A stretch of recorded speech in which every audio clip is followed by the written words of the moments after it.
PM show nationwide, coast to coast, CRN Digital Talk Radio.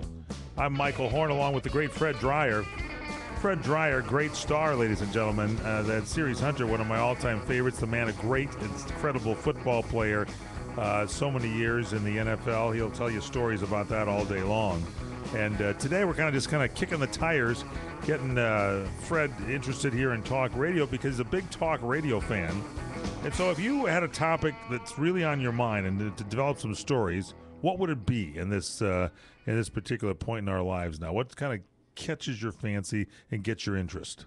Well, as I said earlier before the break, I think primarily my frustration, and then as I was telling you, my brother's a stockbroker in Beverly Hills, so I was over yesterday talking to him, and we're talking about a lot of stuff. Got any tips for us? And yeah, he does, actually. Really?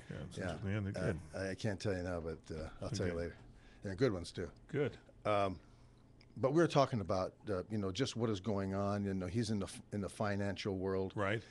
He gives me all these articles about the truth of really what's going on. And the perpetrators and the people who are guilty, the criminals, and the enemy of the people. Who's the enemy of the people? Well, you know what I mean. I mean, this banking thing, Ben Bernanke's, the government involved in Freddie and Fannie Mae, what's his name? Barney Frank and Chris Dodd. That bill. By the way, not only do those two people engineer and represent the government in the destruction of the housing market, but that bill, the Frank Dodd bill, is still alive and well. It's terrible. Here's my question. It's like you saw Barney Frank on television saying everybody's right to own a house. Everybody's right to. No, it's not your right. You got to be able to afford to buy a house. Yeah, exactly. I just read something today where somebody said, it might have even been Rush Limbaugh. Somebody quoted him on the radio that said, hey, you got to put 20% down because not everybody should be able to get a house. They want to make sure you can pay for the house to do it. And so they said it's everybody's right.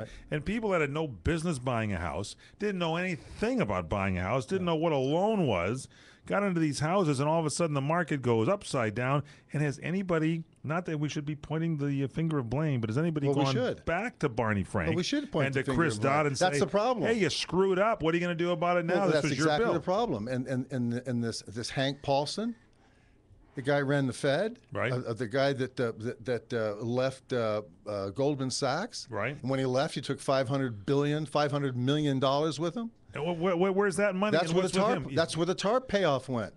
All the TARP money was raised by Republicans as well as Democrats because both were complicit in perpetuating government involvement in housing.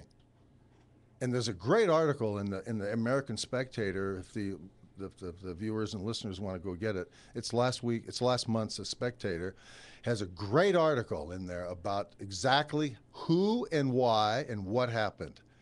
And it's very clear, it's very well done, and it is something, getting back to your original question, it's something that drives me crazy because there isn't one so-called Republican conservative, left of center conservative, who is explaining what happened and why and who's to blame and calling for an investigation of not only these people as individuals, but the Fed.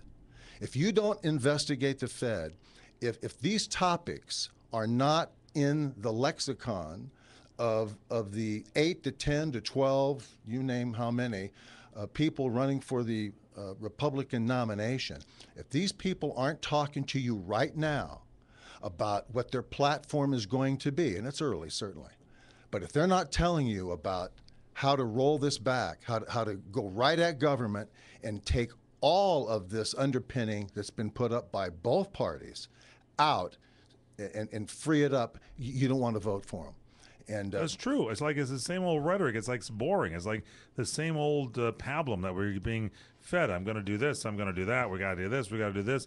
And then you get a guy that says he wants to be in there for hope and change. And all of a sudden 4 years go by and, we still have the hope. There's no change. And it's the same as the president before that everybody was lambasting, saying he's an idiot. He's not doing things right. It's the exact same presidency. Nothing has changed. Maybe there's a new health bill that's been added on that takes even more money out. Well, you have two dynamics. One is you had a president who was a complete incompetent when it came to leading the conservative movement and the conservative party in this country, number one. And number two is he's followed up by an individual who's completely incompetent and irresponsible in being a president to begin with. This guy, Obama, I think, is worse than Muhammad Atta. Now, Muhammad Atta is the guy who steered the first plane into the North Tower. Whoa.